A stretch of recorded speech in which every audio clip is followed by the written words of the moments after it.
On January 30th, 1925, a 37-year-old man named Floyd Collins walked through this huge forest in central Kentucky inside of a national park. As he walked along, his boots splashed in the melting snow and mud on the ground, and above him, all he heard was the sound of water dripping down amongst the leaves. It was warmer than it had been in several days, and so that was why Floyd was out here. He was trying to take advantage of the nice weather. And so after walking for a while on this muddy, slushy trail, the trees around Floyd began to thin out, and then eventually he reached the edge of the tree line, and in front of him was this huge clearing. Now, in this clearing, the trail he was on continued straight ahead, but it came to a stop in front of this huge cavern-like opening in the side of a hill. And so without hesitation, Floyd stepped out of the trees into the sunlight, and he walked the rest of the trail right up to the opening of this cavern, and he stopped and just stared and smiled. This cavern-like space on the side of this hill was the entrance to a cave known as Sand Cave. And Floyd had spent the last week coming out to Sand Cave and exploring the different tunnels, but today his plan was to go as deep and as far inside of this cave as he possibly could. Caves were a huge tourist attraction in this region, and Floyd was a very experienced caver who had been caving since he was 6 years old, and he knew that most of Sand Cave had not been explored.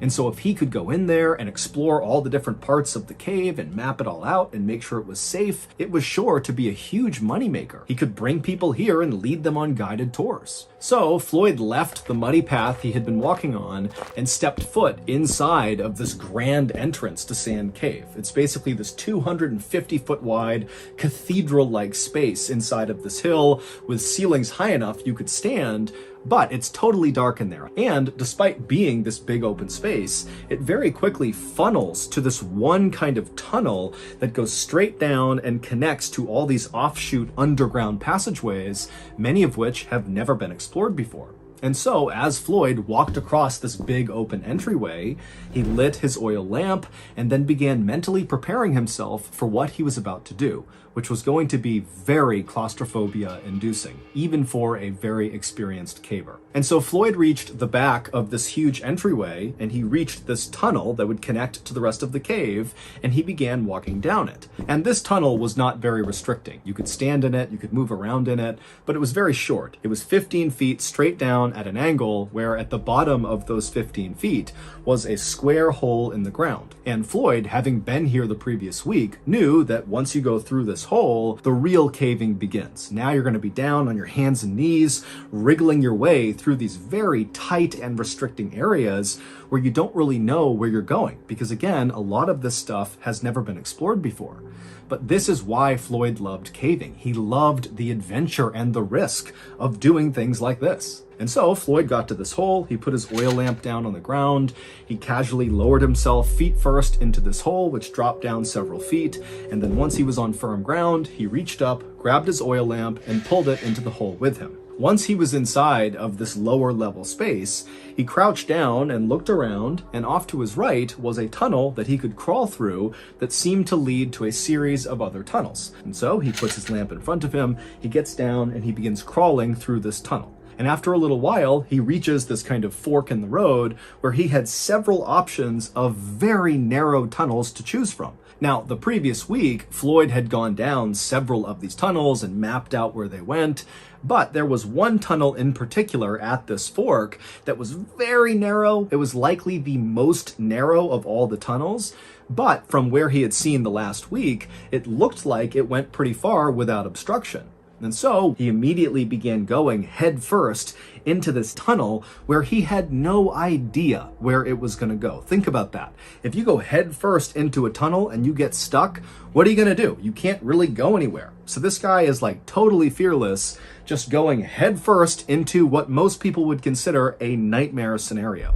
And so the way Floyd would approach these very tight tunnels is he would put his oil lamp out in front of him, and then he'd keep his hands over his head, and he'd kind of wriggle his way head first and push his lamp along the way. And so that's what he did. He began going into this really restrictive tunnel. It's hard to breathe because the walls are so tight on his chest cavity. But as he's going, eventually the ceiling begins to slope upward just enough that he can pull himself up onto his hands and knees and kind of catch his breath. By this point, Floyd was approximately 55 feet underground. That's where this little pocket was, where he could get up on his hands and knees and breathe.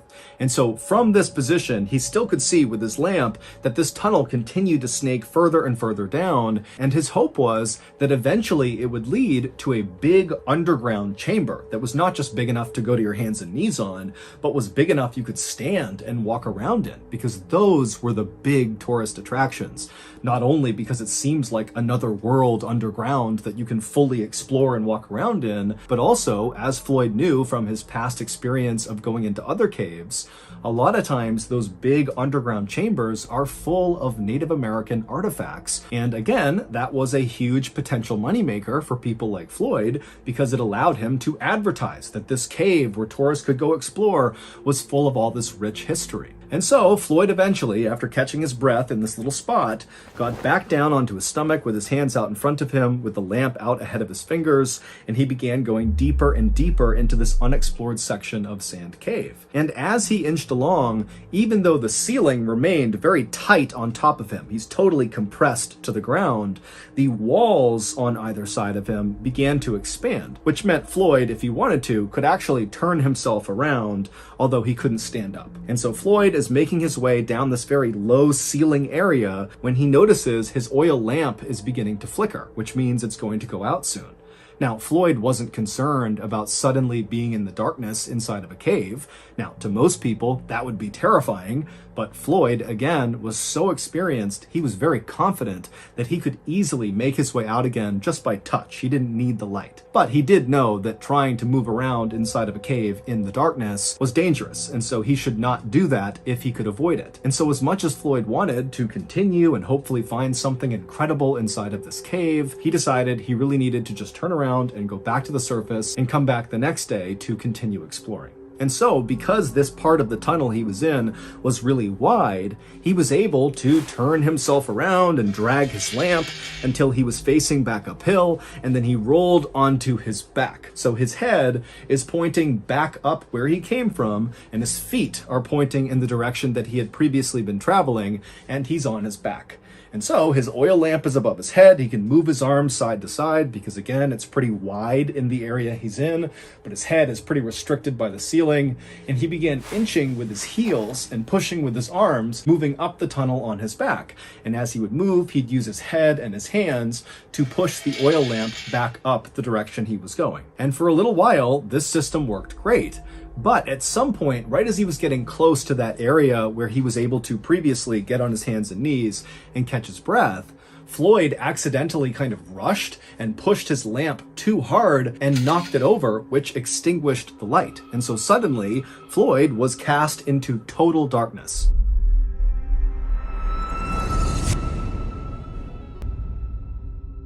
Now, again, Floyd was not concerned or really even scared about being in darkness inside of this cave, but this was not a good scenario and he knew it.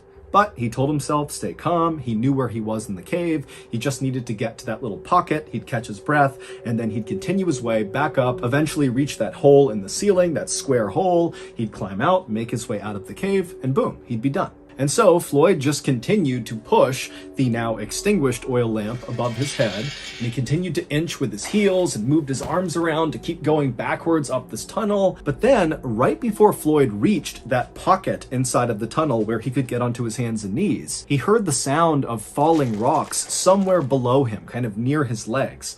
Now it's pitch black, he can't see anything, and so Floyd just kind of held his breath and hoped that whatever was happening wouldn't affect him.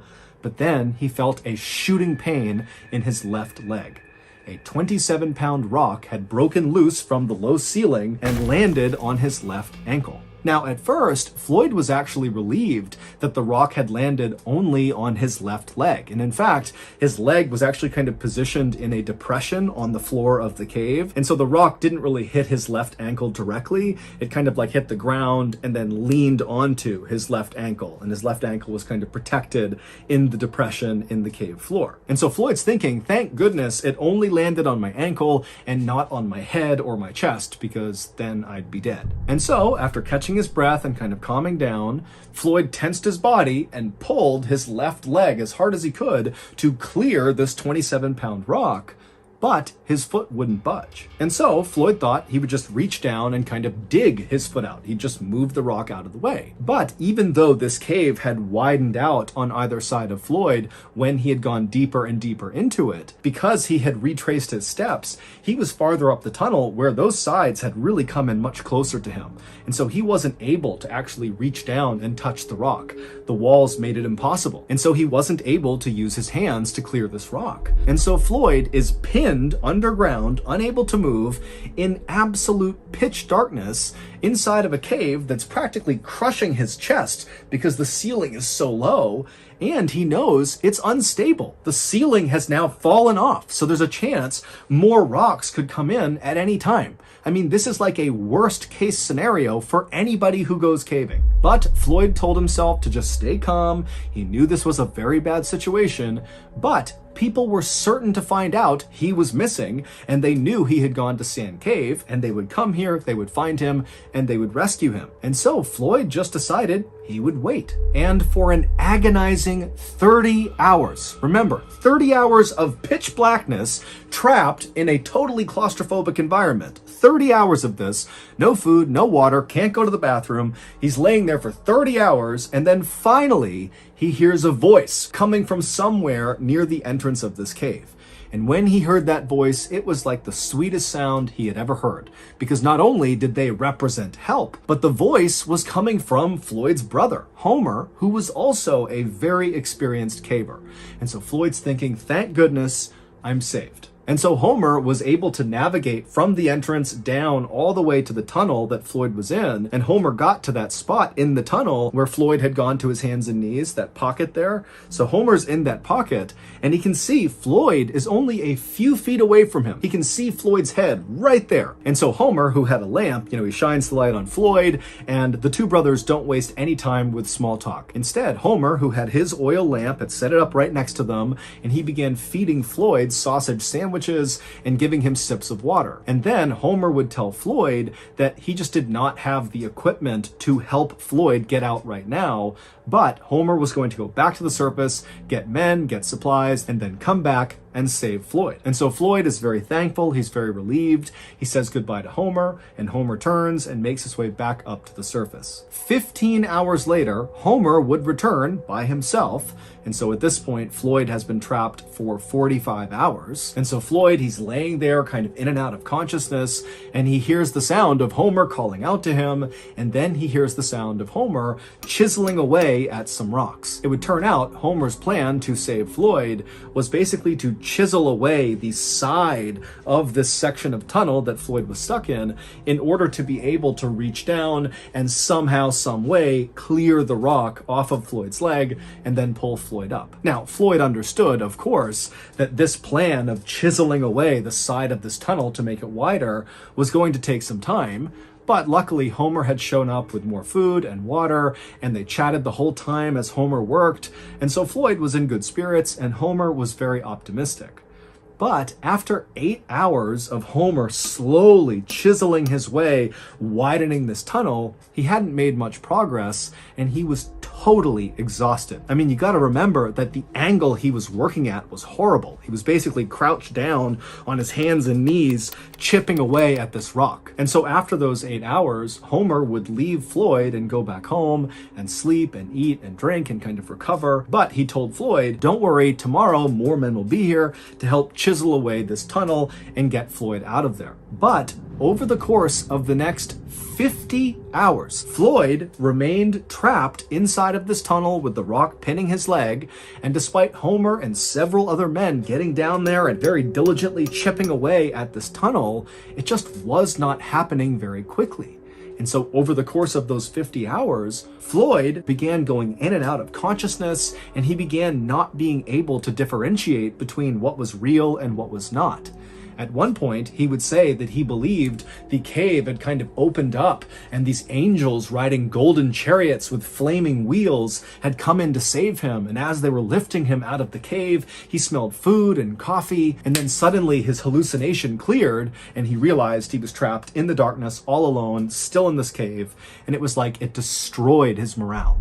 And so Floyd is really starting to go downhill, and the rescuers are realizing they need to do something, and they need to do something now. But at the 130-hour mark, things got even worse for Floyd. As he was laying there in the tunnel, this was sometime in the middle of the night, and so no rescuers were actively down there trying to chisel their way down to him.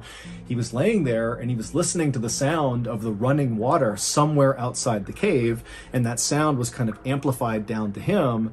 And then all of a sudden, he heard the sound of falling rocks somewhere up above, and then when those rocks stopped and it went silent again, he could not hear the sound of the running water. It was very muffled.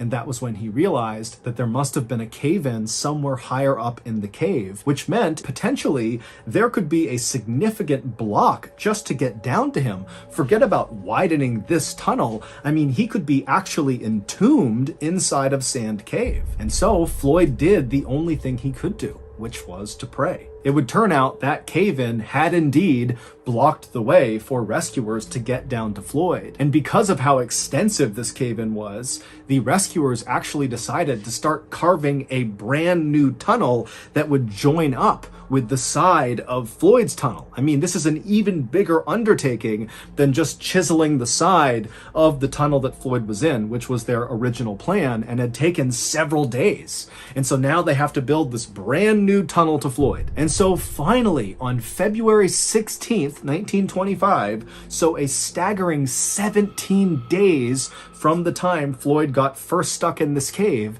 the rescue team finally punched through and reached Floyd. And as soon as they did, the lead rescuer looked over at Floyd, and then he paused, he turned up, and he just said, "Dead." It would turn out shortly after that cave-in, which sealed Floyd in completely inside of Sand Cave, at some point over the next couple of days, those rocks began to break free and tumble down the cave and began striking Floyd until finally one or several of those rocks hit him in the head or chest and killed him. So just imagine you are trapped. You've been there for several days. You're in total darkness. You're entombed inside of this cave, and periodically rocks just come tumbling down and smash into you.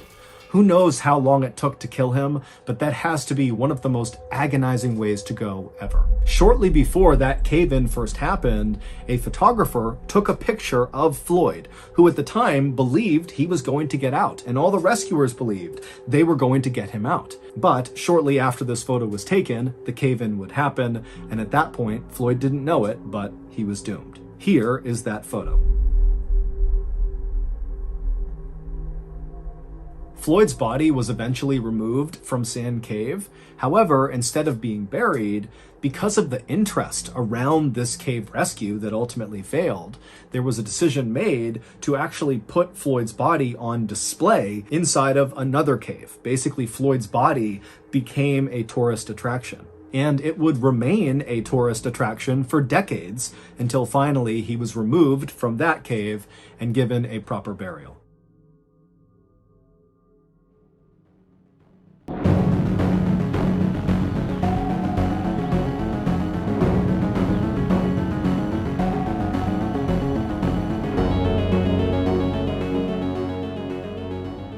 In the early evening of January 23rd, 1897, a blacksmith named Erasmus Shue stoked his fire inside of his little shop in rural West Virginia and then called out to his 11-year-old helper who was in the back cleaning up. Erasmus had been planning to head home early that night. However, a last-minute order for horseshoes had just come in, and so Erasmus knew that was not going to happen. He was going to have to work late. And so he was calling for his helper to send the helper to his home, Erasmus's home, to check on Erasmus's wife, Zona. He wanted to make sure that, one, Zona knew he would be late, and two, if Zona needed anything, the helper could go out and get it for her or help around the house or whatever she needed.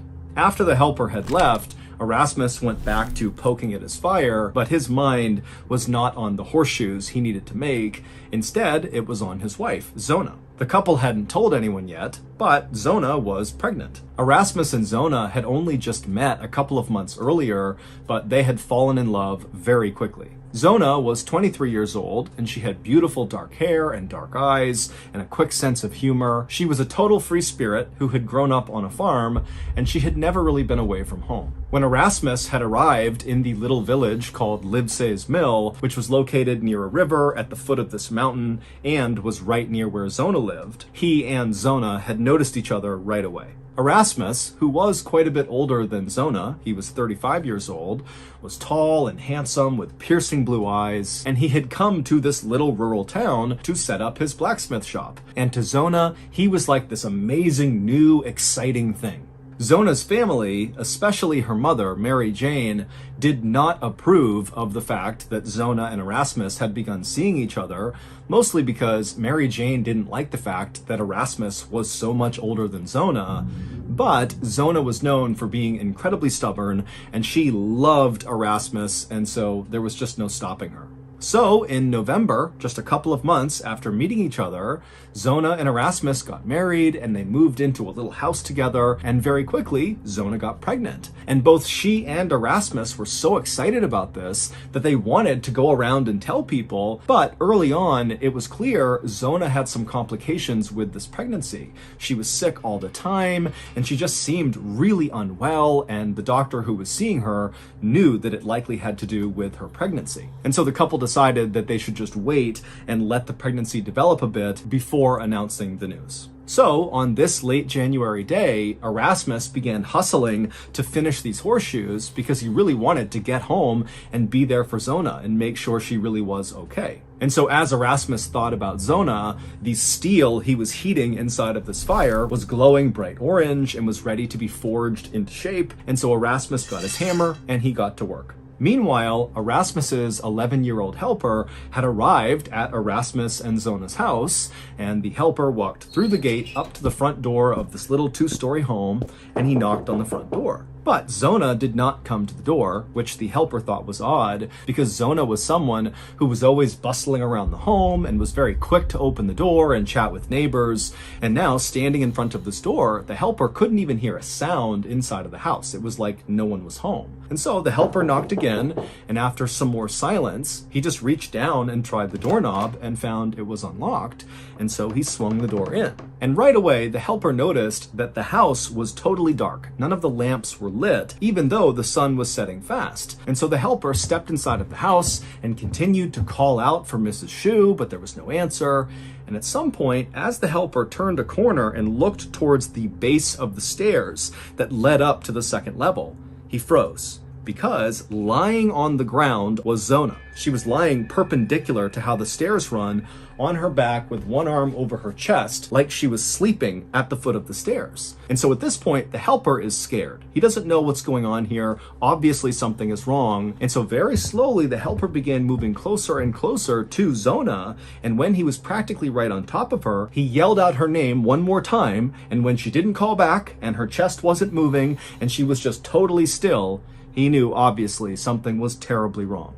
And so the helper at this point turned around and sprinted out of the house and ran back to his own house. And when he got there, he ran inside and he told his mother that he thought Mrs. Shue, Zona, was dead. And so the mother told the helper, run back to the blacksmith shop and tell Erasmus to go home right now. I'll get the doctor. It would take the local doctor, the same one who had been treating Zona for her pregnancy complications, almost an hour to finally get to Zona's house. And when the doctor arrived, he found the 11-year-old helper and his mother and other neighbors kind of clustered around in the first floor of the home. And then when he went up to the second floor into the master bedroom, he found Erasmus, who by this point had returned, and he was sitting on his bed, and he had laid out his wife, Zona, so that she was on her back and her head was in his arms, and he was stroking her hair and rocking back and forth and crying. The doctor, of course, knew Zona and Erasmus very well because of how often he had been treating Zona for her pregnancy issues over these last few weeks,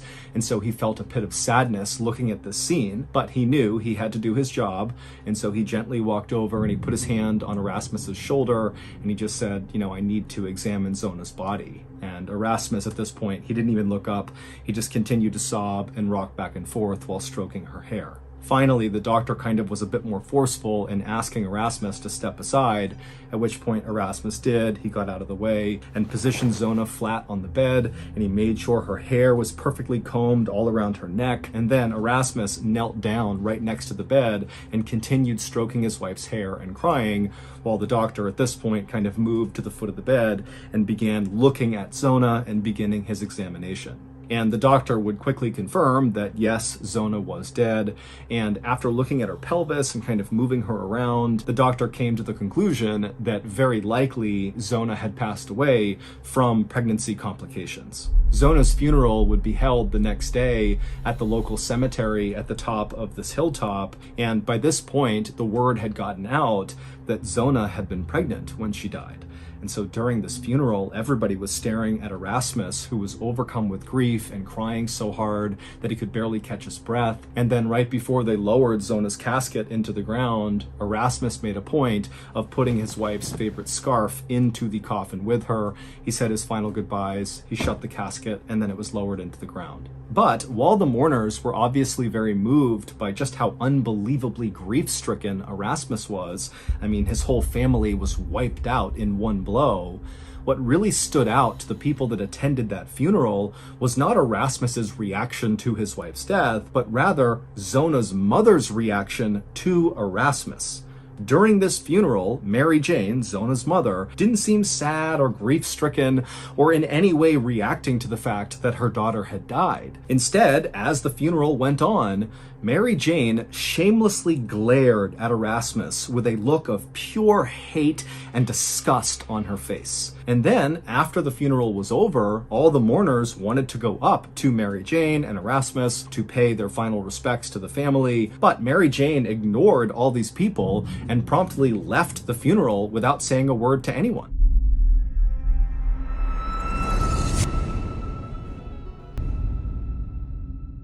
And in the days that followed Zona's funeral, Mary Jane's behavior only continued to get more and more bizarre. When neighbors would drop by Mary Jane's house to drop off food or just check in on her, Mary Jane refused to come to the door. Mary Jane basically began staying up all night. People would see there were candles lit in her bedroom at all hours, and they'd see her pacing around her room and then periodically kneeling on the ground and kind of staring off into the distance. And then on the rare occasion that Mary Jane actually left her house, she would look totally disheveled and distracted, and as she walked around town, she'd be mumbling under her breath and constantly looking over her shoulder like she was scared someone was following her. And when concerned neighbors came up to Mary when she was out of her house, she refused to make eye contact with them, didn't want to talk to them, and as fast as she could would get away from them. Whatever was going on with Mary Jane, her husband was not willing to talk about it to other people in town. However, they did notice that he had begun sleeping in the barn, so he was not even staying in the house with his wife. And then, on the morning of February 21st, so about a month after Zona had died, Mary Jane walked out of her house looking totally clean cut. She was not disheveled. She was not looking over her shoulder. She wasn't muttering to herself. She was standing tall, moving with a purpose, looking totally coherent. And as she moved, the only emotion people could see on her face was anger. And so Mary Jane, angrily walking with a purpose, walked her way to the local prosecutor's office, and instead of knocking and waiting to be let inside, she just opened the door and barged right inside. The prosecutor knew Mary Jane and knew how strange she had been acting over these last few weeks, and so when she came inside, he was alarmed at her sudden presence, but he was also pretty curious as to what was going on. And so when she came in and demanded to speak to him, he was happy to go into his office and take a meeting kind of simply out of curiosity. But once the two of them sat down in his office, Mary Jane proceeded to tell this prosecutor this totally outlandish story about her dead daughter, Zona, that at first made the prosecutor think, okay, clearly Mary Jane has lost her mind. That's what's been going on over the past few weeks. All this grief of losing her daughter has caused her to kind of snap. But by the end of these 2 hours that Mary Jane seemed to just be kind of rambling about this story about her daughter, the prosecutor started to realize that what she was saying kind of made a lot of sense, and his suspicions began to rise and rise. And so once Mary Jane was done telling this wild story about Zona, the prosecutor was convinced that what Mary Jane was saying had to be true, and so he knew they needed to dig Zona up. And so after Mary Jane had left, the prosecutor ran to the local doctor's house, the same doctor who had been treating Zona and then also looked at her after she died. And the prosecutor would tell the doctor that, hey, we need to exhume Zona and you need to examine her again. And the doctor at first was like, wait a minute, what's going on here? But then after hearing what the prosecutor had to say about this crazy story that Mary Jane had just told him, the doctor agreed that, okay, yeah, we do need to do this. And so the next day, February 22nd, a team of men with shovels, along with the prosecutor and the doctor, headed up to the Hilltop Cemetery where Zona was buried, and they dug her casket up, and then they carried the casket down to the local schoolhouse, and then once she was inside, the workers lifted her body, which was fairly well preserved because the ground was so cold. They lifted her body out and they placed it on a table, and then everybody left except for the doctor and the prosecutor. And once the room was clear, the doctor and the prosecutor began examining Zona all over again.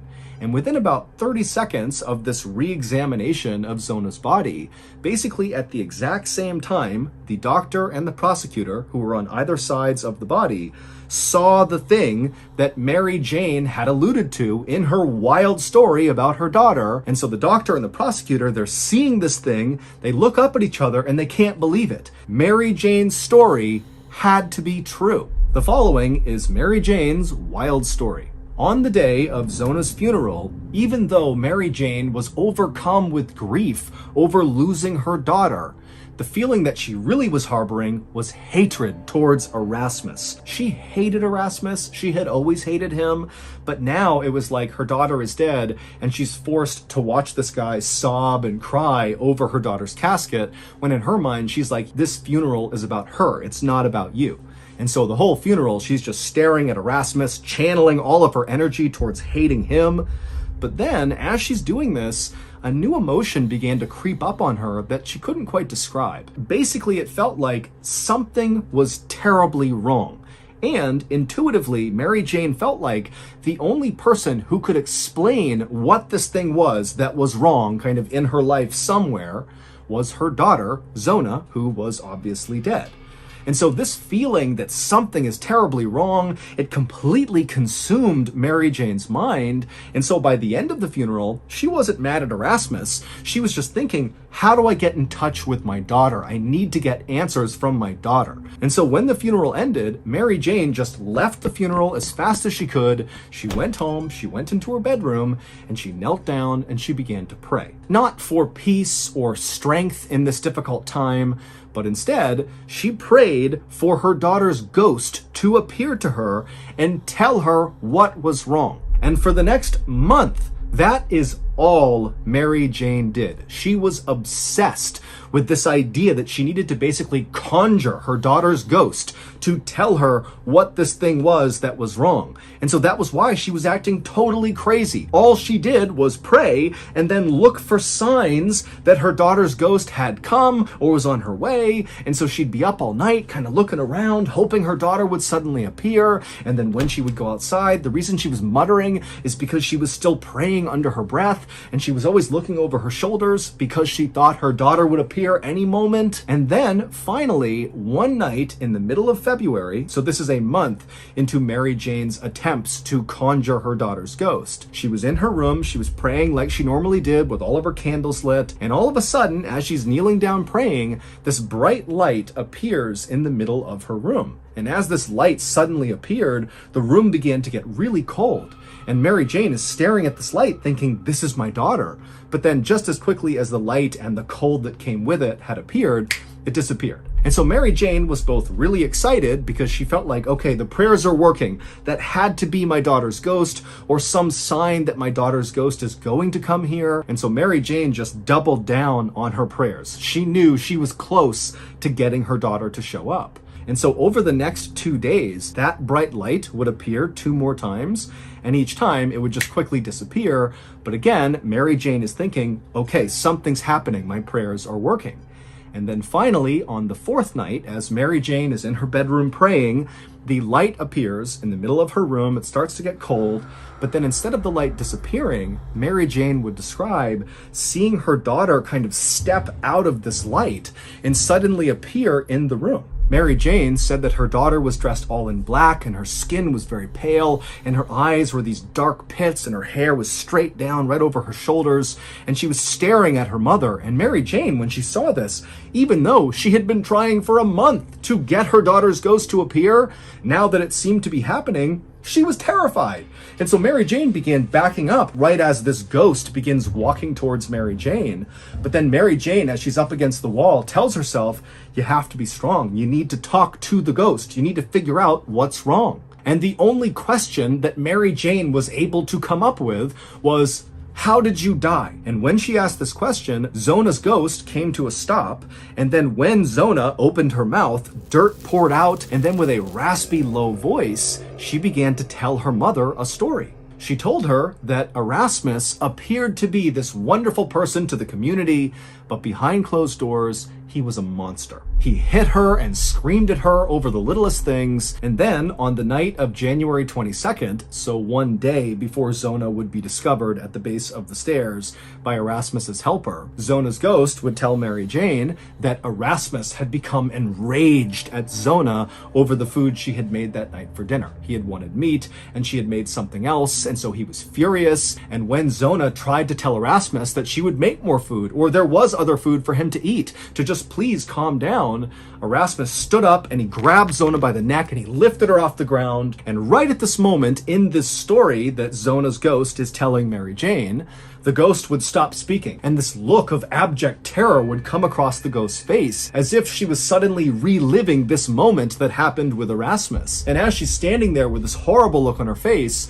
the ghost began to levitate off the ground, and then it opened its mouth. And as it did, no sound came out, but instead, it was like all the air in the room was getting sucked into this ghost's open mouth. And then all of a sudden, there was this loud cracking sound as the ghost's head suddenly violently whipped around 180 degrees, but the ghost's body was still facing towards Mary Jane. And after this happened, Mary Jane is sitting there totally dumbstruck, and the ghost suddenly drops back down onto the ground, still with their chest facing Mary Jane, but their face pointing behind them. And then Zona's ghost turned around and began walking out of the room, and because she had turned her body around, that meant her head, which was facing the wrong way, was now oriented towards Mary Jane again, and Mary Jane would say the ghost was smiling. And then right before Zona's ghost left, she would say to her mother, "Now do you see what he did to me?" And then Zona just vanished, and the room became warm again, and Mary Jane, who was suddenly feeling so exhausted, just sat down on the bed and wept. Mary Jane had, the next morning, promptly gotten up and rushed to the prosecutor's office and told him the story of seeing her daughter's ghost and how the ghost had told her that Erasmus had throttled her and that was what killed her. Now, the prosecutor was really moved by Mary Jane's story, but it was when he rushed to the doctor to ask about re-examining Zona's body to see if she had marks on her neck from where she could have been throttled.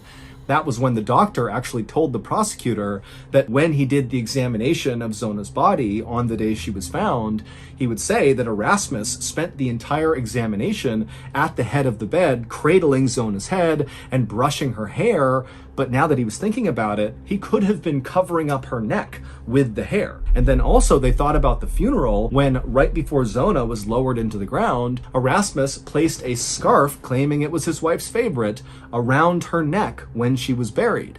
Again, perhaps trying to conceal the fact that there were marks on her neck. And when they did exhume Zona's body and they removed that scarf that Erasmus had placed, they would see there were marks all over her neck that looked like fingerprints. And then upon further examination, they would see that her neck was actually dislocated and that her windpipe had been crushed. Erasmus would be arrested for the murder of his wife just minutes after the doctor and prosecutor, basically at the same time, saw the marks on Zona's neck during their re-examination. During Erasmus's trial, Mary Jane would take the stand and she would tell the story of her daughter's ghost coming to her and explaining that Erasmus had killed her.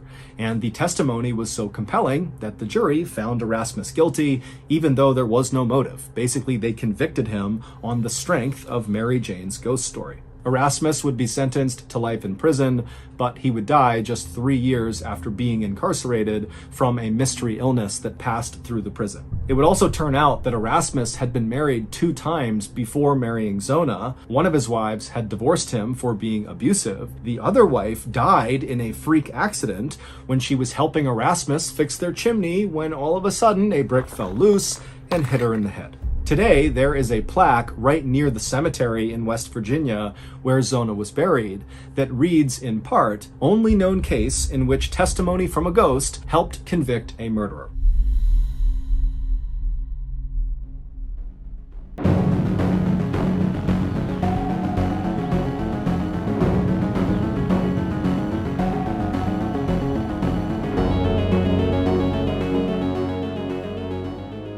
At around 5 o'clock in the evening on June 25th, 1999, a man named Ricky McCormick stumbled into an emergency room in St. Louis, Missouri, with his hand over his chest, complaining that he couldn't breathe. He said he had asthma, and earlier that day he had been cutting the grass, and so maybe that had caused a flare-up. But either way, here he was in a lot of discomfort saying, I need help. Ricky was 41 years old, and for his whole life, he had had heart and lung problems, and so him arriving in this state in the ER was actually not all that uncommon for him. And so this hospital did what they did with anyone who came in complaining that they couldn't breathe. They immediately took Ricky to a back exam room and they hooked him up to all these monitors to make sure his heartbeat was steady and that his oxygen levels were plenty high. And once Ricky was in the exam room getting hooked up, he started acting really agitated and he kept looking around the room like he was scared that someone was going to jump out at him. And he was also sweating profusely, and whenever he did speak, he spoke so quickly no one could really understand him. But despite Ricky's odd behavior, the heart monitor showed his heart was beating steadily, his oxygen levels were perfectly fine, and when the doctor came in and examined Ricky, even though he clearly saw that something was off about Ricky, there wasn't any sign that there was anything physically wrong with Ricky. And so the doctor and the nurses agreed that whatever was going on with Ricky had to be psychological. And as it happened, Ricky did have a long history of psychological issues. He was known for making things up all the time, just telling people these crazy stories about himself, like how he was this talented singer and he was about to go on tour, or that he was actually a prince, or that he was studying to be a doctor. I mean, things that nobody thought was true, but Ricky would say as if this is just common knowledge, this is who I am. And so Ricky's family for the longest time had just assumed that Ricky was either bipolar or maybe schizophrenic. Those are both serious mental health disorders that totally disrupt normal thinking. But Ricky, despite being encouraged by his friends and family to go get help, never got help for any of his psychological issues. And so Ricky's life had kind of gone off the rails. He had dropped out of high school and not gone back to any sort of schooling, and he had spent some time in jail. Now, Ricky was living in a low-income, very dangerous part of St. Louis, which is a big Midwestern city on the Mississippi River that in 1999 had a very serious issue with gang violence. Ricky absolutely hated it there, but he had no way to actually leave St. Louis. In fact, Ricky didn't even have his own place. He bounced around from his mother's place, his aunt's place, and his girlfriend's place. Ricky did work, but the work was very sporadic, and it was for the most part just night shifts for random odd jobs. And when Ricky was actually working, he really just spent his time chain smoking cigarettes and drinking literally gallons of coffee. Back at the ER, Ricky, who was still in the exam room, had only been there for less than an hour when the doctor came back in and told Ricky that he was okay and he was going to be discharged. Now, Ricky immediately said, no, I have to be here tonight. I need to stay here. You need to admit me. But the doctor just kind of ignored what he said and handed him the discharge paperwork. 15 minutes later, when a nurse came back into the exam room to get this paperwork from Ricky, she would walk in and see Ricky still sitting on the exam bed, kind of fidgeting around, looking down at this paperwork on his lap that immediately she saw he had not filled out. He had just signed his name at the bottom. And when she walked in, Ricky looked up at her and he kind of shrugged his shoulders and looked at her and was like, I don't know how to read or write. Can you help me? And so the nurse immediately felt bad for Ricky. I mean, he's got dirty clothes on, he looks thin and frail, he's clearly very down on his luck, there's some issues happening with this guy, and he can't even fill out his discharge paperwork. And so she said, no problem. She sat down with him, and together they filled out his paperwork.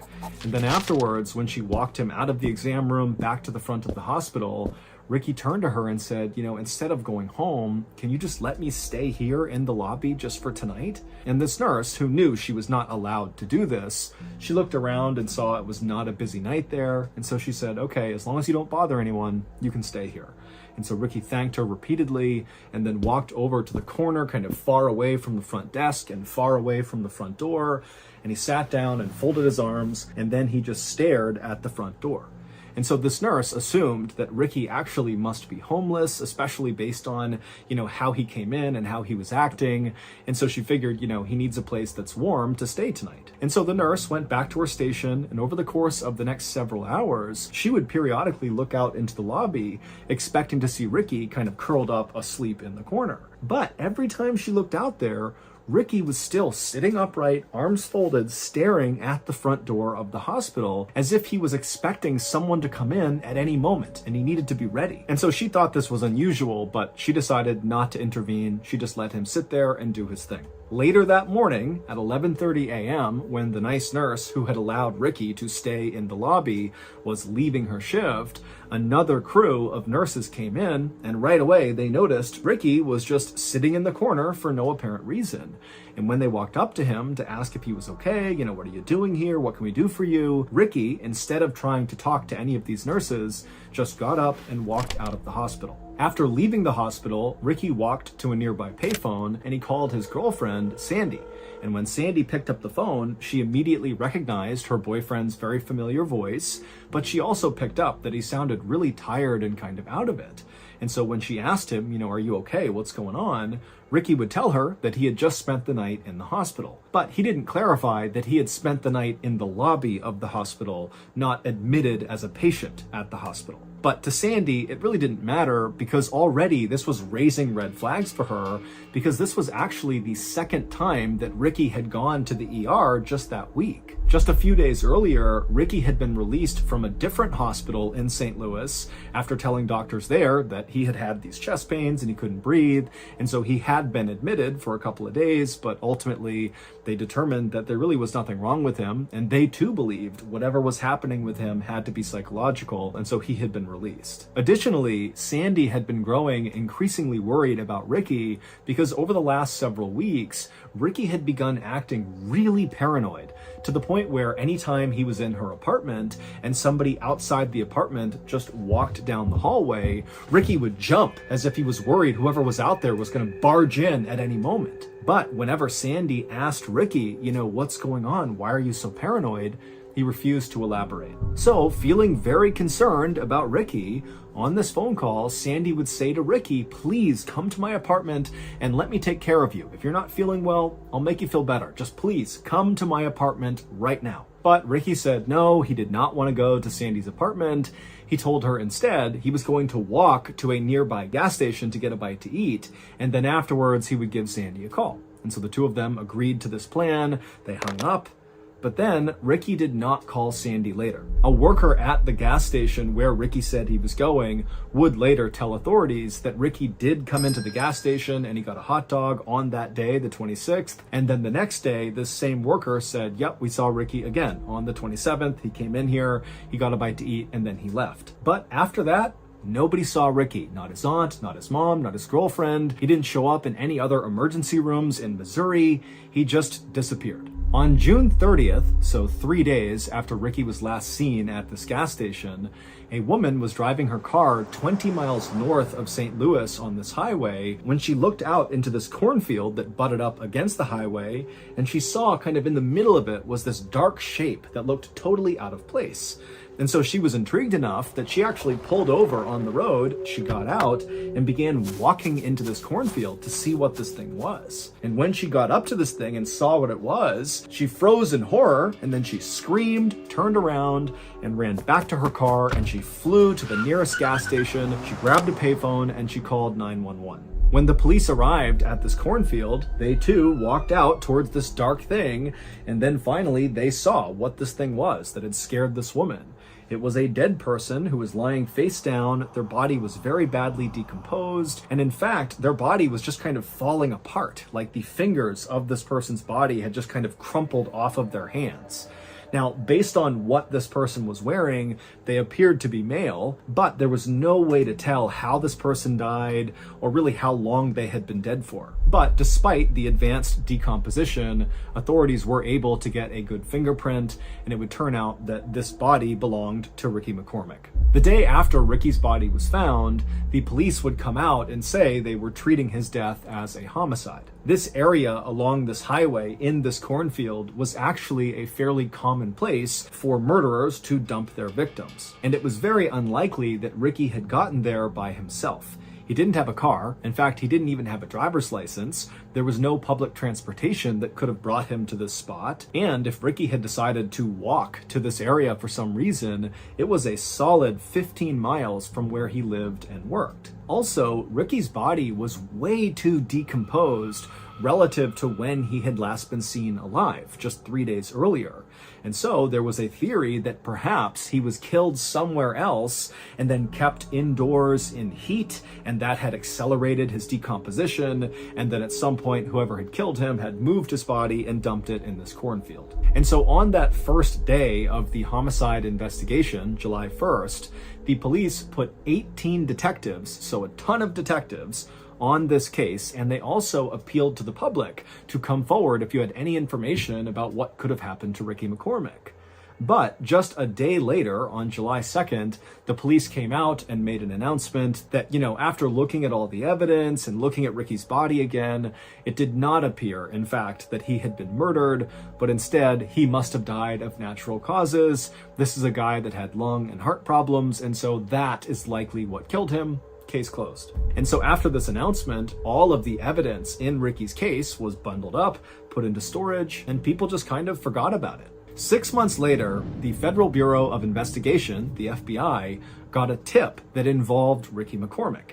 They were working on a case in St. Louis, Missouri about this major drug dealer who apparently was ordering hits on his rivals, and a confidential informant came forward and told the FBI that this guy, Ricky McCormick, had gotten wrapped up with this major drug dealer. But they didn't really know what role Ricky was playing with this drug dealer. It was just kind of a rumor on the street that, Ricky was involved somehow. This did not make any sense to the FBI because they're thinking, why would this big-time drug dealer who really was a mover and shaker in St. Louis get involved with this guy, Ricky McCormick, who was obviously deeply mentally ill and borderline homeless? I mean, what role could Ricky play for this drug dealer? But the FBI still did follow up on this tip because it was very credible, and when they spoke to the local police who had investigated Ricky's death, they got Ricky's file, which meant they got all of the evidence, and immediately the FBI realized the local police had overlooked a very strange piece of evidence found in Ricky's pocket. This strange evidence was quickly sent to FBI headquarters in Quantico, Virginia, and it landed on the desk of a forensic analyst named Dan Olson. Dan was relatively new to the FBI, but he was highly disciplined and very methodical.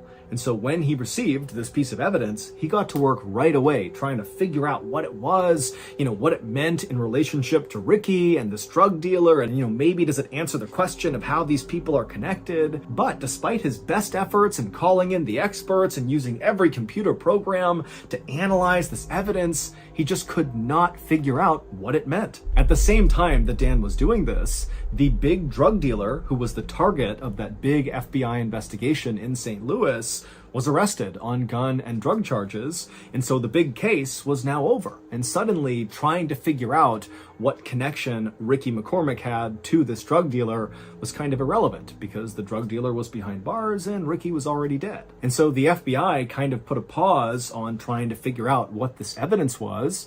And so Dan, even though he was really curious now, he was fully invested in trying to figure out what this thing was, he realized he had to give it up too and move on to something else.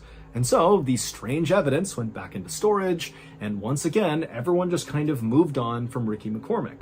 But Dan never really forgot about this mystifying piece of evidence. It was always in the back of his mind. 22 years later, Dan Olson had now become very senior at the FBI. He was actually in charge of their cryptanalysis and racketeering unit. Basically, he was in charge of the people at the FBI who specialized in code breaking, meaning they were the people that would pull any sort of secret messages embedded inside of evidence. And so at some point after taking over this unit, Dan pulled out of storage this strange piece of evidence connected to Ricky McCormick, and he said, you know what? I just need to know what this means. I have to figure it out. I've never been able to. It's haunted me ever since. And so Dan went public. He went to the media and he asked the world to take a look at this mystifying piece of evidence and come forward if you have any idea what it means. When Ricky was discovered in that cornfield, the local police quickly emptied his pockets. And in his pants pocket were 2 documents that contained an incredibly complex cipher or code. It was basically 30 lines on each piece of paper with different symbols and letters and capital letters. I mean, it looked like total gibberish to the untrained eye. But to people like Dan and his code-breaking team, these symbols and letters could mean there was a secret message hidden inside of these documents if you could break the code system. But of course, no one could ever break that code. So how in the world does a guy like Ricky, who is basically functionally illiterate and can only write his name, he's clearly mentally ill and he's not really in touch with reality all the time, how does a guy like that come to be in possession of these complex ciphers? And if he didn't write these ciphers, because that's possible, maybe somebody else gave them to Ricky, well, why would anyone who came up with this very complex cipher entrust a guy like Ricky to be the one to carry these things around? I mean, presumably, they contain confidential information that's been very carefully hidden inside of the cipher. And so why give it to Ricky? He's such a liability. And also, what happened to Ricky in that cornfield? I mean, we don't even know how he got there. We don't know how he was killed. All we know is that he had these ciphers in his pocket when he was found. And so many people believe, including law enforcement, that the answer to, what happened to Ricky and what was his connection to this drug lord in St. Louis, if any, or, what was he up to, will all be solved if we can just figure out what these 2 ciphers mean. But as of right now, no one has solved the riddle of what these 2 ciphers mean. All we know is that Ricky McCormick, a couple of weeks before he died, became increasingly paranoid and was so scared of someone or something that he was likely running into these hospitals just to hide out. But eventually, whoever or whatever Ricky was scared of very likely caught up to him and killed him. But until we crack these ciphers, we very likely will have no idea what actually happened to Ricky McCormick. Today, the FBI has set up a special website where you can look at these 2 ciphers that Ricky had in his pocket, and if you're able to crack them, because someone's going to eventually, you can tell the FBI through this website and potentially help solve Ricky's murder. To go to this FBI website, click the link in the description below.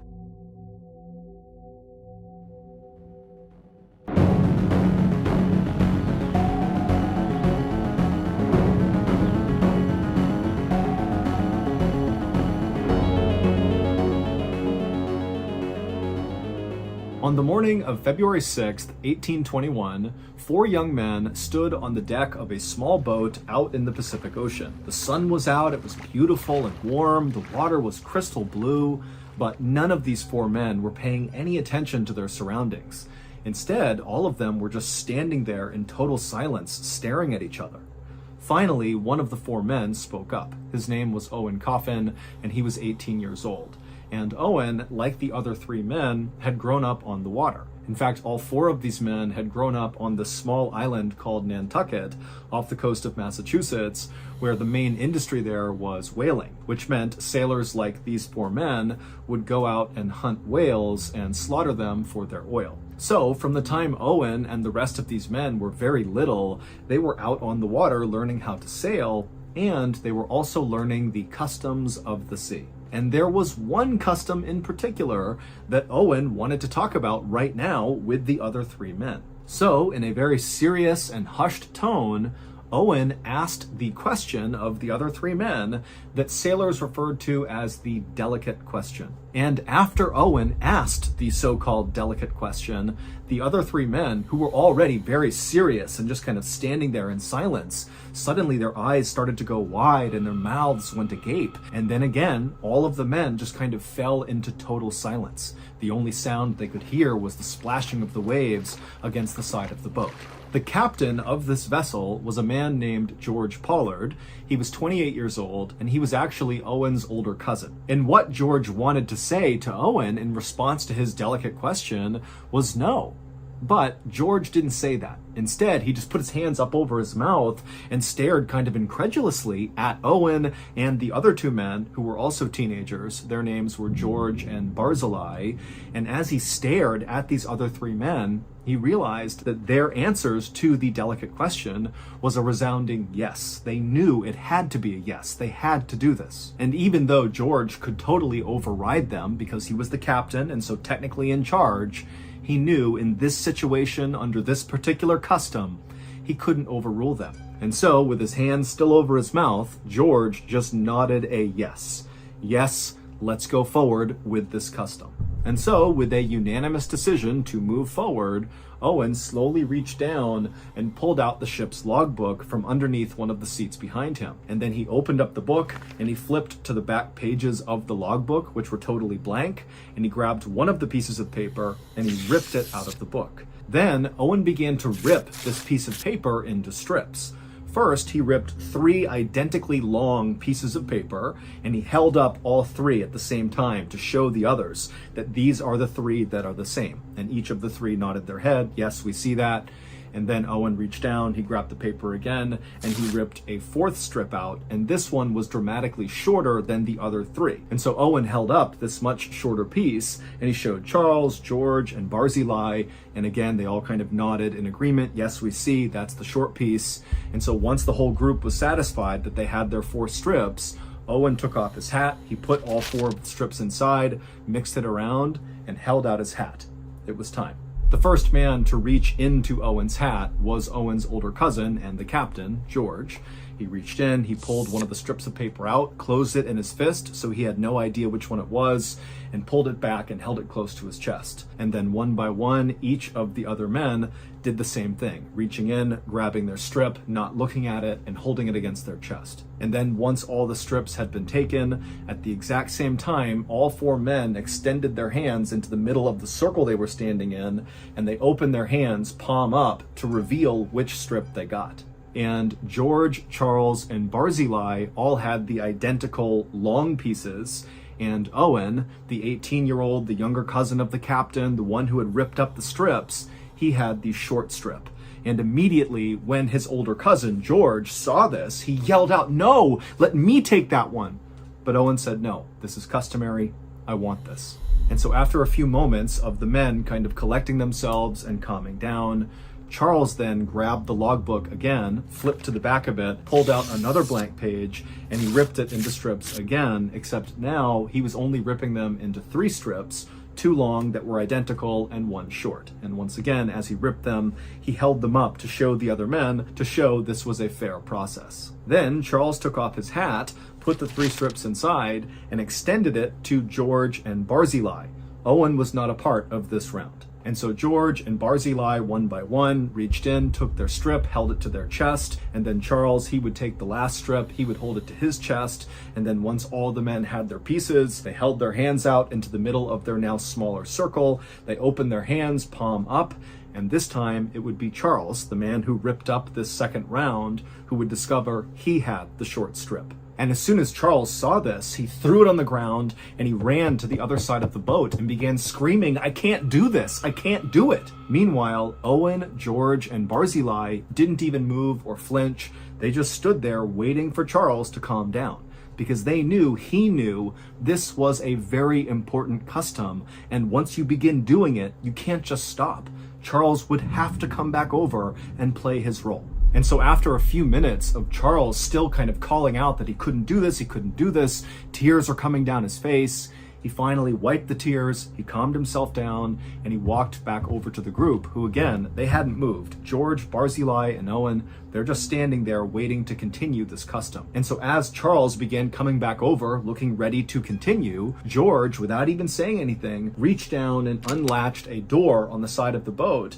He opened it up, he reached in, and he pulled out this long object that was wrapped in canvas. And then he handed this object to Charles. And then once Charles had possession of this object, Owen, the man who had first drawn the short piece of paper, said to the group, "Now it's time for a moment of silence," even though at this point none of the men were talking. But still, they formed a tight circle with Charles holding this object, and they all bowed their heads, and they just stood there in total silence. And then, once Owen raised his head, the other three did as well, and Owen, one by one, touched the shoulders of each of the men and reminded them that this had been a fair process. Then, without saying another word, Owen turned away from the group. He walked over to the edge of the boat, looking out over the water. He got down on his knees. He made sure his posture was good, and he looked out over the water. Owen had always loved the ocean, even though his own father had died out at sea. But this particular whaling expedition that Owen had been on, he thought went extremely well, and he was very proud of what they had all accomplished. And Owen was especially proud to be a part of this particular custom. This custom was one that so few people ever took part in, but all sailors knew about it. It was kind of like the forbidden custom. And here he was playing a central role, which really required a lot of strength. And so, feeling very proud of himself, Owen, after looking out over the water for a few more moments, he bent down and put his chin on the edge of the boat, which signaled to Charles it was time. And then once Charles saw that Owen was in position, he stepped away from George and Barzillai and walked over to Owen, carrying this object wrapped in canvas. And then once he was right behind Owen, without saying a word to him, he unwrapped the object, and it was a rifle. And once the rifle was uncovered, he placed the barrel against the back of Owen's head, and then he fired a shot. And instantly, Owen slumped to the ground, dead, and Charles kind of staggered back and fell on the deck and let out the strangled scream. He couldn't believe what he had just done, but he knew there was no other choice. Once they decided to do this sacred custom, they had to take it to the end. And so George, who had just witnessed the execution of his younger cousin, was deeply troubled and pained, but he too knew they had to bring this custom to the finish line, which meant it was George's turn to step forward and play his part. And so George walked up to his now dead younger cousin, and George pulled out a serrated knife and cut off Owen's head. And then once Owen's head was removed, he placed it on the deck so Owen's face was looking away from the other men, like he couldn't see what they were going to do. And then once the head was in place, George went back to Owen's body and began cutting him open and pulling his organs out and handing them to Charles and Barzillai. George also began cutting off long strips of Owen's flesh, creating sort of like fillets. And then, even though there was a spot on the boat to have a fire, the three men decided they just could not wait. And before long, the only sound that could be heard on board this little boat floating out at sea on the Pacific Ocean was the sound of Charles, George, and Barzillai tearing into Owen's raw flesh with their teeth, turning their beards bright red with his blood. The delicate question that Owen asked the other men at the beginning of this story was one of the most feared questions amongst sailors. And it was only asked if there was a shipwreck or some sort of emergency that happened out at sea, which meant the group had almost no chance of survival. Only in those circumstances was the delicate question appropriate. And what it was, do we draw lots to determine which one of us dies so the other can eat them in order to have a better chance at survival? And so during that first round, when Owen had drawn the short strip of paper, that determined he would be the one who was murdered and eaten. And then in the second round, when Charles drew the short strip of paper, that meant he would be the one to kill Owen. On February 6th, 1821, the day that Owen posed the delicate question, he and the other three men had been lost at sea for the past 3 months after a whale had struck the side of their whaling boat and left them adrift with almost no food and no water. There had been other men on board the Essex who had died from starvation and exposure, and their bodies had been consumed by the surviving sailors until on February 6th, they were down to just these 4 men and no more bodies to eat, which is why they decided it was time. They had to ask the delicate question. 17 days after Owen sacrificed himself so the others could eat him, another boat happened to drift past the stranded Essex boat, which now only contained Charles and George. Barzillai had died of starvation 5 days after they killed Owen, and Barzillai had been eaten by George and Charles as well. And as this other ship passed by the Essex and they looked on board, all they saw were skeletons of the men that had died and been eaten, and Charles and George were on opposite ends of the boat, curled up in a ball, chewing on human finger bones, trying to get the last bits of flesh off. And their bodies were totally emaciated, their hair and their beards were wild, they looked totally feral. And then when this boat actually came up alongside the Essex and boarded to rescue Charles and George looked terrified. It was like they had totally lost their grip on reality. They had been lost at sea for 94 days and had consumed all of their friends, and so it makes sense they might go kind of crazy. But after this crew was able to get Charles and George fed and get them water and cleaned up, they kind of regained their composure and their sanity, and they were very thankful and happy to be alive. The story of what happened to the crew of the Essex quickly spread all around the world, and in fact, it served as inspiration for Herman Melville to write his classic American novel, Moby Dick.